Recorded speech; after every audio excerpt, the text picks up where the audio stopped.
we have looked at three different descriptions or qualities of the cross of the Lord Jesus Christ. First, we said there's the absurdity against the case, or in the case that they brought up against Jesus Christ that put him on the cross. Second, we saw the beautiful bonus of the prisoner and the thief on the cross as a result of Christ being crucified. And 2 weeks ago, we looked at the cry for clemency from the cross as well. And for this morning's meditation, let's turn to 2 Corinthians chapter 4 and verses 7 through 10. 2 Corinthier 4 അധ്യായം അതിൻ്റെ 7 മുതൽ 10 വരെയുള്ള വാക്യങ്ങൾ നമുക്കിന്ന് വായിക്കാം പകൽക്കാലം.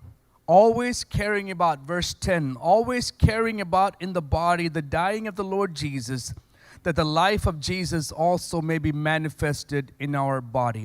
യേശുവിൻ്റെ ജീവൻ ഞങ്ങളുടെ ശരീരത്തിൽ വെളിപ്പെടേണ്ടതിന് യേശുവിൻ്റെ മരണം ശരീരത്തിൽ എപ്പോഴും വഹിക്കുന്നു.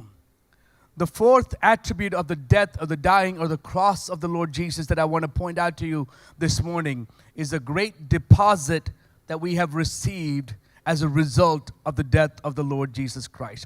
യേശു ക്രിസ്തുവിൻ്റെ ക്രൂശിലെ മരണം മുഖാന്തരം നമുക്ക് ലഭിച്ച ഏറ്റവും വലിയൊരു നിക്ഷേപമാണ് പൗലോസ് ഇവിടെ എടുത്ത് കാണിക്കപ്പെടുന്നത്. Deposit that we have received from the Lord Jesus Christ. ഈ ലേഖനം എഴുതുമ്പോൾ തന്നെ പൗലോസ് കർത്താവിനെ പരിചയപ്പെടുത്തുന്നത് തന്നെ നല്ലൊരു ചിന്ത, നമുക്ക് നല്ല പ്രോത്സാഹനം തരുന്ന ഒരു വാക്യങ്ങൾ കൊണ്ടാണ്. 1 അധ്യായത്തിൻ്റെ 3 വാക്യത്തിൽ പൗലോസ് പറയുന്നു, മനസ്സലിവുള്ള പിതാവും സർവ്വ ആശ്വാസവും നൽകുന്ന ദൈവം. Blessed be God and the Father of the Lord Jesus Christ, the Father of mercies and God of all comfort. That's how he introduces the Lord Jesus Christ, or Heavenly Father, the Father of mercies. നമുക്കറിയാം, നമ്മുടെ ഇപ്പം ഞാൻ നിങ്ങളോട് ചോദിക്കുക, who is the father of the nation of India? You guys know who that is? Mahatma Gandhi. Why is he called the father of the nation of India? എന്തുകൊണ്ടാണ് ആ മഹാത്മാഗാന്ധിക്ക് ആ പദവി ലഭിച്ചത്? He did something that was very meaningful. He worked, he put his effort behind gaining freedom for that nation. And his efforts was honored by bestowing upon him the title of the father of the nation. So we have, if you look at chemistry or physics or mathematics, you look at all these specific areas in the science or political world, you will see certain people with the title of the father of. So their work is honored. Their efforts are honored, and they were given that title by somebody else. Now Paul is saying, looking at the Heavenly Father, he is the Father of mercies. ഈ സ്വർഗീയ പിതാവിനെ നോക്കിക്കൊണ്ട് പൗലോസ് പറയുവാണ്, ഇത് മനസ്സലിവുള്ള പിതാവല്ല, ഈ പിതാവിൽ നിന്നാണ് മനസ്സലിവിൻ്റെ ഉറവിടം. That's what Paul is pointing out. മനസ്സലിവിൻ്റെ പിതാവ്, അല്ലെങ്കിൽ മനസ്സലിവ് നമുക്ക് തരുന്ന പിതാവ്, അല്ലെങ്കിൽ മനസ്സലിവിൻ്റെ ഉറവിടമായ പിതാവ്. The Father of mercies is a title that Paul gives unto him. There's a reason for that, because when you read on in this chapter and in this book, there are many things that we see doesn't sound so pleasant. നമ്മൾ ഒന്നാം വാക്യത്തിൽ 5 വാക്യത്തിൽ വായിക്കുമ്പോൾ, for as the sufferings of Christ abound in us, so our consolation also abounds through Christ. ക്രിസ്തുവിൻ്റെ കഷ്ടങ്ങൾ ഞങ്ങളിൽ പെരുകുന്നത് പോലെ തന്നെ ക്രിസ്തുവിനാൽ ഞങ്ങളുടെ ആശ്വാസവും പെരുകുന്നു. 8 വാക്യത്തിൽ, സഹോദരന്മാരെ, ആസ്യയിൽ ഞങ്ങൾക്കുണ്ടായ കഷ്ടം നിങ്ങൾ അറിയാതിരിപ്പാൻ ഞങ്ങൾക്ക് മനസ്സില്ല. ജീവനോട് ഇരിക്കുമോ എന്ന് നിരാശ തോന്നുമാറ് ഞങ്ങൾ ശക്തിക്ക് മീതെ അത്യന്തം ഭയപ്പെട്ടു. ഇങ്ങനെ അങ്ങോട്ട് വായിച്ചു തുടങ്ങിയാൽ 4 അധ്യായത്തിലും 7 അധ്യായത്തിലും ഇങ്ങനെ വായിച്ചു തുടങ്ങിയാൽ പൗലോസിന് ഈ ലേഖനത്തിൽ പറയാനുള്ള ഒരു കാര്യമേ ഉള്ളൂ, കഷ്ടത, വേദന, പ്രയാസം, കഷ്ടത, വേദന, പ്രയാസം. ഇങ്ങനെ പല വിഷയങ്ങൾ എടുത്തു പറയുന്ന ഒരു ലേഖനമാണിത്. നമ്മൾ ചിന്തിച്ചേക്കാം, അങ്ങനെയാണെങ്കിൽ ഈ ലേഖനം നമുക്കിന്ന് വായിക്കേണ്ടാന്ന്. പക്ഷേ നമ്മളിത് വായിക്കുമ്പോൾ ഓരോ പ്രാവശ്യവും കഷ്ടതയും വേദനയും പ്രയാസവും കാണിക്കുമ്പോൾ പൗലോസ് ആദ്യമേ ആ പറയുന്നതിൻ്റെ കാരണം, അതിൻ്റെ രഹസ്യം എടുത്ത് പറഞ്ഞിട്ടാണ് പൗലോസ് പറയുന്നത്. പൗലോസ് പറയുന്നു, എനിക്കൊരു ദൈവത്തെ അറിയാം, മനസ്സലിവുള്ളൊരു ദൈവത്തെ അറിയാം. അങ്ങനെയാകുമ്പോൾ ആസിയയിൽ ആയിക്കോട്ടെ, മക്കതോനിയയിൽ ആയിക്കോട്ടെ, റോമായിൽ ആയിക്കോട്ടെ, ഫിലിപ്പിയയിൽ ആയിക്കോട്ടെ, എവിടെയെങ്കിലും ഞാൻ കഷ്ടം സഹിക്കുന്നെങ്കിൽ അതിൻ്റെ അർത്ഥം എനിക്ക് എൻ്റെ കൂടെ, ഞാൻ ഒറ്റയ്ക്കല്ല, എൻ്റെ കൂടെ മനസ്സലിവുള്ളൊരു പിതാവ് ഉണ്ടെന്നുള്ളൊരു ബോധ്യമുള്ള പൗലോസാണ് ഈ ലേഖനം നമുക്ക് വേണ്ടി എഴുതിയിരിക്കുന്നത്. So it's not, when you think about it and as you read through the surface of it, you may feel like this is not a worthwhile letter to read. But in reality, we realize this is one of the best encouragement letters that we can see. So when it comes to the verses that we read, നമ്മൾ വായിച്ച വാക്യത്തിലേക്ക് മടങ്ങി വരുമ്പോൾ 7-ാം വാക്യത്തിൽ പറയുന്നു, we have this treasure in these jars of clay, that the excellence of the power may be of God and not of us. ഞങ്ങൾക്കൊരു നിക്ഷേപമുണ്ട്. ഈ ശക്തിയെ, ഈ ഡിപ്പോസിറ്റിനെ പൗലോസ് വിശേഷിപ്പിക്കുന്ന പദം ഇറ്റ്സ് എ ട്രെഷർ, ഒരു നിധിയാണ്, ഒരു നിക്ഷേപമാണ്. So that's the first way he describes it. Second, he says, where is this treasure stored? എവിടെയാണ് നിക്ഷേപം സൂക്ഷിച്ചു വച്ചിരിക്കുന്നത്? എവിടെയാണ്? മൺപാത്രങ്ങളിൽ. How many of us would put treasures in a jars of clay? നമ്മൾ എത്ര പേര് എന്തെങ്കിലും നിക്ഷേപം, എന്തെങ്കിലും വില വെക്കുന്ന എന്തെങ്കിലും വസ്തു ഉണ്ടെങ്കിൽ നമ്മൾ എത്ര പേര് അത് മൺപാത്രങ്ങളിൽ കൊണ്ടുവെക്കും? ബാങ്കിലെ ഏറ്റവും സ്ട്രോങ്ങസ്റ്റ് സേഫ് കണ്ടുപിടിച്ച്, അല്ലെങ്കിൽ നമ്മൾ ഹോം ഡിപ്പോയിലോ എവിടെയെങ്കിലും പോയി ഏറ്റവും സ്ട്രോങ്ങസ്റ്റ് സേഫ് മേടിച്ച് നമ്മൾ അവിടെ സൂക്ഷിക്കത്തുള്ളൂ. പക്ഷെ ഇവിടെ പൗലോസ് പറയുന്നു, ഈ അത്യന്ത ശക്തി എവിടെ വെച്ചേക്കുന്നത് അറിയാമോ? ഈ മൺപാത്രങ്ങളിലാണ് വെച്ചേക്കുന്നത്. Why is that important? Why is Paul saying this excellence of power is stored in the jars of clay? See, when you look at safe, when you look at something that's protective, you'll know that safe's merit, that safe's glory is within itself. ഏറ്റവും വലിയ സുരക്ഷിതം തരുന്ന ഒരു കണ്ടെയ്നറിൽ, അല്ലെങ്കിൽ ഒരു ജാറിൽ, അല്ലെങ്കിൽ എന്തെങ്കിലും ഒരു വസ്തുവിൽ നമ്മൾ എന്തെങ്കിലും സൂക്ഷിച്ചാൽ നമ്മുടെ ആശ്രയം ആ കണ്ടെയ്നറിൻ്റെ ബലമാണ്. Right? So if you find a safe that's strong enough and you put something in there, our trust is in the strength of that container. So God decided, I'm not going to put my power in something that's already self-confident. ഒരു സ്വയ ആശ്രയമുള്ള ഒന്നിലും എൻ്റെ നിക്ഷേപം, അത്യന്ത ശക്തി ഞാൻ കൊടുക്കത്തില്ല. പക്ഷേ ഒരു ഫ്രാജൈലായ, പെട്ടെന്ന് പൊട്ടിപ്പോകാവുന്ന ഒരു രീതിയിൽ, ഒരു പാത്രത്തിലാണ്, മൺപാത്രത്തിലാണ് യേശുക്രിസ്തുവിൻ്റെ അത്യന്ത ശക്തി പകർന്നത്. അതിന് കാരണമുണ്ട്. മൂന്നാമത്തെ വിഷയം പൗലോസ് എടുത്ത് പറയുന്നു, why would God deposit this extraordinary treasure, this amazing strength in the jars of clay? എന്തുകൊണ്ടാണ് ദൈവം മൺപാത്രങ്ങളിൽ ഇത് വെക്കുവാൻ മനസ്സ് വെച്ചെന്നറിയാമോ?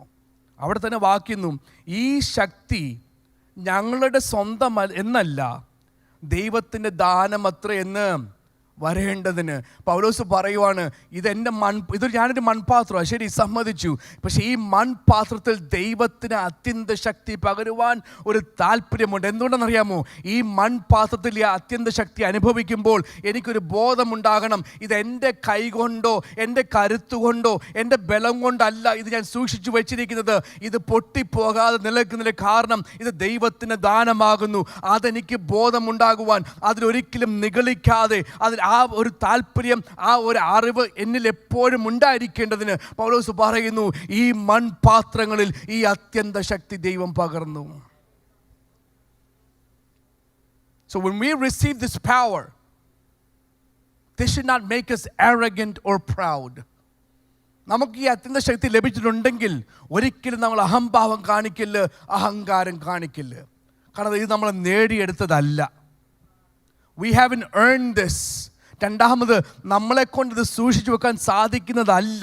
കാരണം നമ്മൾ ഉടഞ്ഞു പോകുന്ന പാത്രങ്ങളാണ്. പക്ഷേ ആ പാത്രങ്ങൾ പോലും ഉടഞ്ഞു പോകാതെ ഈ അത്യന്ത ശക്തി സൂക്ഷിക്കപ്പെടുവാൻ ദൈവം നമുക്കൊരു ദാനമായി തന്നതെന്ന് മാത്രമേ ഉള്ളൂ. So in other words, if we have received this power, we should remain the most humble people in this world. ഈ ശക്തി ലഭിച്ചിട്ടുണ്ടെങ്കിൽ ഏറ്റവും സൗമ്യതയുള്ള വ്യക്തികൾ നമ്മളായിരിക്കണം. ഈ ശക്തി കൊണ്ട് നമ്മൾ ഒരിക്കലും അഹംഭാവമോ അഹങ്കാരമോ കാണിക്കുവാൻ സാധിക്കരുത്. ഇനിയും what does this deposit do? ഈ നിക്ഷേപം നമ്മൾ എന്താണ് ചെയ്യുന്നത്? So we read in verse 10, always caring about the dying of the Lord Jesus, that the life of Jesus also may be manifested in our body. യേശുവിൻ്റെ മരണം നമ്മുടെ ജീവിതത്തിൽ എപ്പോഴും വഹിക്കുന്ന എന്തുകൊണ്ട്? യേശുവിൻ്റെ ജീവൻ നമ്മളിൽ എപ്പോഴും കാണേണ്ടതിന്. അങ്ങനെയാണെങ്കിൽ ഈ this deposit, what does it do? 8ാം വാക്യം, ആദ്യത്തെ ഭാഗം, we are hard pressed on every side yet not crushed. ഞങ്ങൾ സകല വിധത്തിലും കഷ്ടം സഹിക്കുന്നു എങ്കിലും ഇടുങ്ങിയിരിക്കുന്നില്ല. അങ്ങനെയാണെങ്കിൽ ആ കഷ്ടങ്ങൾ വന്നതിൻ്റെ ഉദ്ദേശം എന്തുവായിരുന്നു? നമ്മളെ ഇടുക്കുവാനായിരുന്നു, ഇല്ലേ? നമ്മളെ ഒതുക്കുവാനായിരുന്നു ആ കഷ്ടങ്ങളുടെ ഉദ്ദേശം. പക്ഷേ ആ കഷ്ടങ്ങൾ വന്നപ്പോൾ നമ്മൾ ഒതുങ്ങിപ്പോയില്ല, ഇടുങ്ങിപ്പോയില്ല. എന്തുകൊണ്ട്? ഈ നിക്ഷേപം നമ്മളിലുള്ളത് കൊണ്ട്. Since this deposit is in us, even though we are hard pressed on every side, we are not crushed. യേശുക്രിസ്തു ശിഷ്യന്മാരോട് പറഞ്ഞു, if you love me, obey my commandments. യേശുക്രിസ്തു പറഞ്ഞു, നിങ്ങൾ എന്നെ സ്നേഹിക്കുന്നെങ്കിൽ നിങ്ങൾ എൻ്റെ കൽപ്പനകളെ അനുസരിക്കണം. അങ്ങനെ ചെയ്താൽ, എന്നാൽ ഞാൻ എൻ്റെ പിതാവിനോട് പോയി ചോദിക്കും, പിതാവേ, ഞാൻ എൻ്റെ കുഞ്ഞുങ്ങൾക്ക്, എൻ്റെ ശിഷ്യന്മാർക്കൊരു വാഗ്ദത്തം കൊടുത്തിട്ടുണ്ട്. I have given a promise to my disciples, the ones whom you gave me. I told them that if they love me, they should obey my commandments. And I told them that if they love me and obey my commandments, I will give them another advocate. അവർക്ക് വേറെ ഒരു കാര്യസ്ഥനെ കൊടുക്കാമെന്ന് ഞാൻ അവർക്ക് വാക്ക് കൊടുത്തിട്ടുണ്ട്. And that Holy Spirit, that Comforter, will be with you at all times. എന്നേക്കും നിങ്ങളോട് കൂടെ ഇരിക്കേണ്ടതിന് വേണ്ടി ഞാൻ ആ കാര്യസ്ഥനെ തരും. ലോകം അവനെ കാണുകയോ അറിയുകയോ ചെയ്യായികയാൽ അതിന് അവനെ ലഭിപ്പാൻ കഴിയുകയില്ല. നിങ്ങളോ അവൻ നിങ്ങളോടുകൂടെ വസിക്കുകയും നിങ്ങൾ ഇരിക്കുകയും ചെയ്തതുകൊണ്ട് അവനെ അറിയുന്നു. He is the Holy Spirit who leads us into all the truth. The world cannot receive him because it isn't looking for him and doesn't recognize him. But you know him because he lives with you and later will be in you. നിങ്ങളുടെ കൂടെ ഇരിക്കും, അത് മാത്രമല്ല നിങ്ങളിലും വസിക്കും. So when we look at this extraordinary power that Paul is describing, he is calling upon the promise that Christ made to the disciples. Christ told the disciples, if you obey my commandments, by which you demonstrate that you love me, I will go to my Father. I will ask for the advocate to be sent to you. Once he comes to you, he will always be with you and he will always be in you. ആ അനുഭവം പറഞ്ഞ പൗലോസ് പറയുന്നു, because I have this Holy Spirit in me, I have experienced this extraordinary power. And this extraordinary power, what's happened is when I am hard pressed on every side, ഞാൻ സകല വിധത്തിലും എല്ലാ വശത്തിൽ നിന്നും ഞാൻ എൻ്റെ കഷ്ടത അനുഭവിക്കുമ്പോൾ, എന്നെ തകർക്കുവാൻ നോക്കുമ്പോൾ, എന്നെ മുടിക്കുവാൻ നോക്കുമ്പോൾ എനിക്ക് മനസ്സിലായി ഞാൻ എൻ്റെ സ്വന്തം ശക്തി കൊണ്ടല്ല ജീവിച്ച് നിൽക്കുന്നത്. എന്നിലുള്ള ഈ അത്യന്ത ശക്തി ഞാൻ തകർന്നു പോകാതിരിക്കുവാൻ എന്നെ ബലപ്പെടുത്തി. നമ്മളൊക്കെ പറയത്തില്ലയോ, എൻ്റെ ദൈവമേ ഒരു കഷ്ടം കഴിയുന്നതേ ഉള്ളതുകൊണ്ട് അടുത്ത് വന്നു. We all say that. One problem just finished and the next one comes. People of God, we have no immunity from the world's troubles. ഈ ഭൂമിയിലെ ഈ ലോകത്തിലെ പ്രയാസങ്ങളിൽ നിന്ന് നമുക്കൊന്നും ഒരു ഒഴിവ് പറഞ്ഞ് മാറിയിരിക്കാൻ ഒക്കത്തില്ല. അങ്ങനെയായിരുന്നെങ്കിൽ നമ്മളെല്ലാം അങ്ങനെ ചെയ്തേനെ. Dr. Murli was speaking at a conference several years ago in Dallas. He said, the people of God sometimes have 2 times the trouble of the worldly people. ഈ ലോകത്തിൽ കാണുന്ന ആൾക്കാരെക്കാട്ടിലും ദൈവമക്കൾക്ക് 2 തരം പ്രശ്നങ്ങളുണ്ട്. എല്ലാവർക്കും ഈ ഭൂമിയിലെ പ്രശ്നമുണ്ട്. Everybody struggles with this world's problems, whether it be sickness or financial issues or educational issues or health issues, all these things. Everybody faces that. But people of God, they have a second issue. The demonic forces also come against us. പൈശാചിക ശക്തികളും നമുക്കെതിരായിട്ട് വരും. അങ്ങനെയാണെങ്കിൽ ഒരു ദൈവവൈതലിന് ഇരട്ടി പ്രശ്നമാണ് ഭൂമിയിൽ. So that's never going to go away. Paul says, I am hard pressed on every side. എല്ലാ വശത്തും പൗലോസ് പുറകോട്ട് നോക്കിയാലും മുന്നോട്ട് നോക്കിയാലും ഇടത്തോട്ട് നോക്കിയാലും വലത്തോട്ട് നോക്കിയാലും പൗലോസ് പറയാനുള്ളൊരു വിഷയമുണ്ട്. ഞാൻ അങ്ങ് കഷ്ടതയില്ല. പൗലോസിനെ പോലെ കഷ്ടത അനുഭവിച്ച് ആരെങ്കിലും ഈ ഭൂമിയിൽ ഉണ്ടോ എന്ന് എനിക്ക് സംശയം. പിന്നെ So Paul is saying we are hard pressed on every side, but there's a reason that I'm still standing.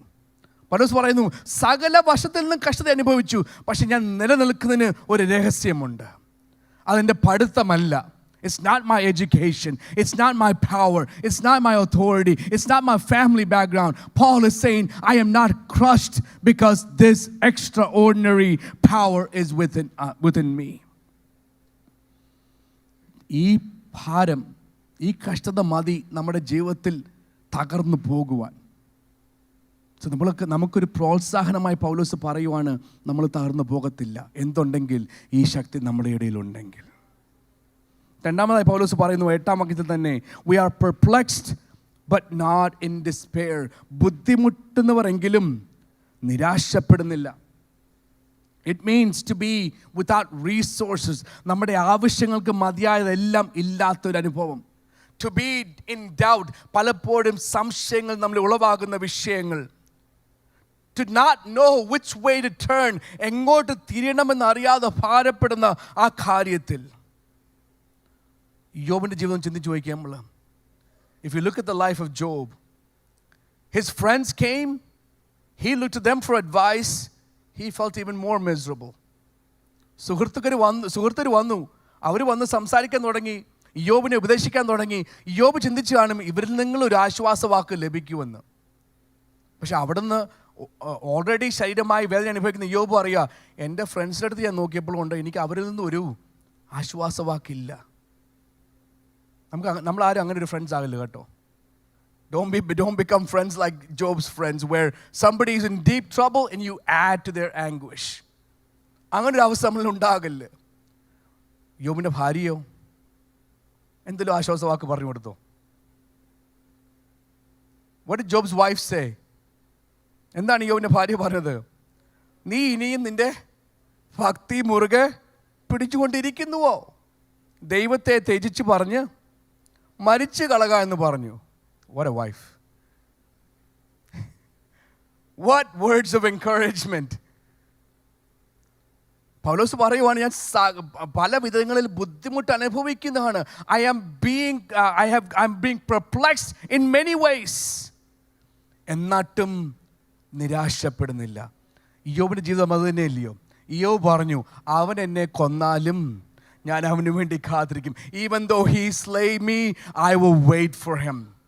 രണ്ടാമത് യോബ് പറഞ്ഞു, I know my Redeemer lives and I will see him with my own eyes. എൻ്റെ വീണ്ടെടുപ്പുകാരൻ ജീവിക്കുന്നുവെന്ന് എനിക്കൊരു ഉറപ്പുണ്ട്. എൻ്റെ സുഹൃത്തുക്കളോ എൻ്റെ ഭാര്യയോ ഒരു നല്ല വാക്ക് പറഞ്ഞില്ല എങ്കിലും എനിക്ക് നല്ലൊരു ദൃഢനിശ്ചയമുണ്ട്, എൻ്റെ വീണ്ടെടുപ്പുകാരൻ ജീവിക്കുന്നു. അങ്ങനെയാണെങ്കിൽ യോബിൻ്റെ ജീവിതം നമുക്ക് മനസ്സിലാക്കാൻ സാധിക്കും.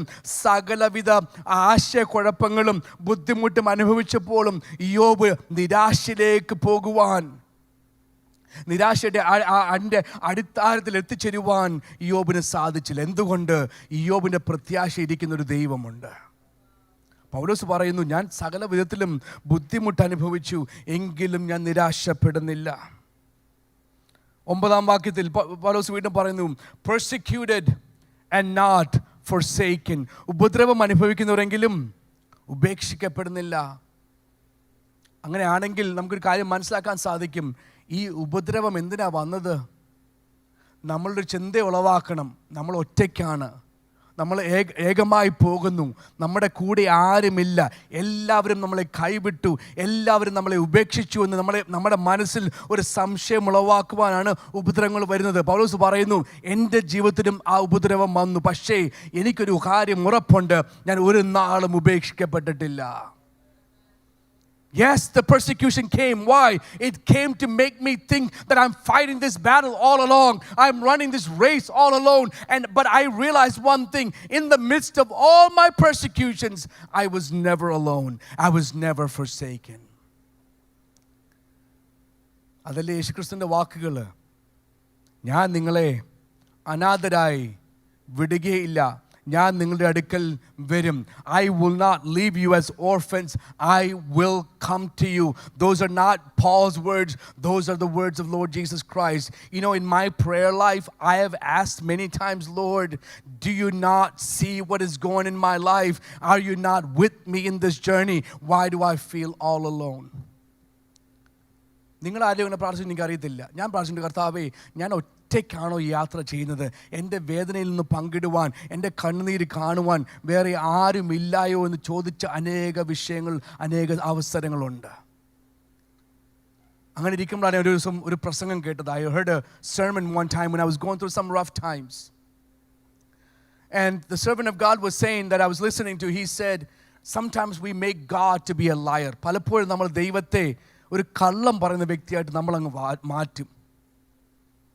I was surprised how does that happen? He said the reason why we don't believe his promises, we always question his promises. നമ്മൾ ക്രിസ്തുവിൻ്റെ വാഗ്ദാനങ്ങളെ വിശ്വസിക്കുന്നില്ല, പക്ഷേയോ യേശു ക്രിസ്തുവിൻ്റെ വാക്കുകളെ നമ്മൾ പലപ്പോഴും ചോദ്യം ചെയ്യും. എന്നിട്ട് അദ്ദേഹം എടുത്തു പറഞ്ഞ ഉദാഹരണം ഈ അതേ വാക്യമായിരുന്നു. I will never leave you nor forsake you. ഞാൻ നിങ്ങളെ ഒരു നാളും കൈവിടുകയില്ല, ഉപേക്ഷിക്കുകയില്ല എന്ന വാക്യം എടുത്തിട്ട് ദൈവദാസൻ പറഞ്ഞു. He used that verse and says, see, we have this promise, but how many times have we asked the Lord, Lord, have you forgotten me? Have you forsaken me? പക്ഷേ അങ്ങനെ ആ വാക്കുകൾ ഉള്ളപ്പം തന്നെ നമ്മൾ എത്ര പ്രാവശ്യം ചോദിച്ചു, ദൈവമേ, അങ്ങനെ മറന്നുപോയോ, അങ്ങനെ കൈവിട്ടു പോയോ എന്ന്. പൗലോസ് പറയുവാണ്, I am being persecuted left and right, but I have one thing that I'm confident of, I am not forsaken. If you look at the life of Joseph, David, Peter, പത്രോസിൻ്റെയോ ദാവീദിൻ്റെയോ യോസെഫിൻ്റെയോ ഒക്കെ ജീവിതങ്ങൾ നമ്മൾ നോക്കിയാൽ അതിൽ കൂടെ എല്ലാം നമുക്കത് മനസ്സിലാക്കുവാൻ സാധിക്കും. അവരെല്ലാം കടന്നുപോയ പ്രതികൂലങ്ങളിൽ, ഉപദ്രവങ്ങളിൽ അവർക്ക് ആർക്കും അവരൊറ്റപ്പെട്ട ഒരു അനുഭവം അവരിൽ കാണുന്നതേയില്ല. ഒരു ഭ്രാന്തനായി ഓടേണ്ട സമയത്തും ദാവീദ് പറയുന്നു, ഞാൻ യഹോവയെ എല്ലാ കാലത്തും വാഴ്ത്തും, അവൻ്റെ സ്തുതി എപ്പോഴും എൻ്റെ നാവിന്മേലിരിക്കും. Even then he's feeling the companionship, even there he's feeling the fellowship, even there he's feeling the unity with the Lord God. That's why he's saying, in the midst of my problems, in the midst of me trying to be killed by my own people, I have one thing to say, I will bless the Lord at all times. Time's running away fast. The last part of verse 9, struck down but not destroyed. വീണ് കിടക്കുന്നവരെങ്കിലും നശിച്ചു പോകുന്നില്ല. ശരിക്കും ആ വാക്യം നമ്മൾ വായിക്കേണ്ടത് അടിച്ച് വീഴ്ത്തപ്പെട്ടെങ്കിലും നശിച്ചു പോയിട്ടില്ല. വീണ് പോയാൽ നമുക്കിപ്പം ഒരു തട്ടി വീഴാം എവിടെയെങ്കിലും. We can trip and fall someplace.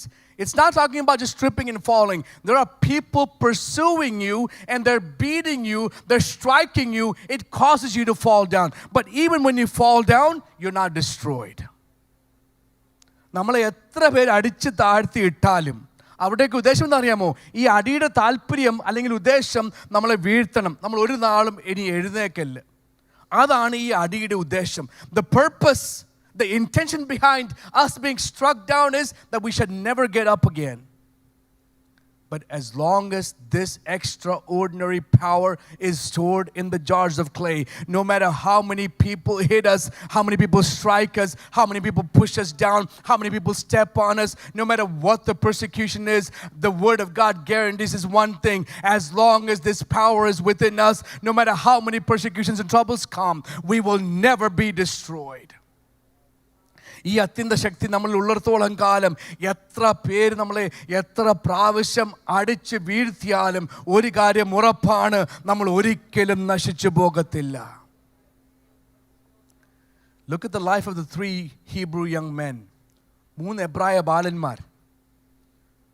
Everything was against them. They stood strong. The funny part of that story, ആ ചരിത്രം നമ്മൾ വായിക്കുമ്പോൾ രസകരമായ ഒരു കാര്യമുണ്ട്. Everybody in the kingdom is bowing down on the floor. ആ രാജ്യത്ത് സകലരും കുനിഞ്ഞു വീണ് നടക്കുക ബിംബത്തിന്റെ മുൻപാകെ. പക്ഷെ നേരെ നിൽക്കുന്ന 3 പേരേ ഉള്ളൂ. You only see 3 people standing firm, standing strong. Shadrach, Meshach, and Abednego. So they captured him and they said, nope, we will not bow down. ഞങ്ങൾ കുനിഞ്ഞ് നമസ്കരിക്കത്തില്ല.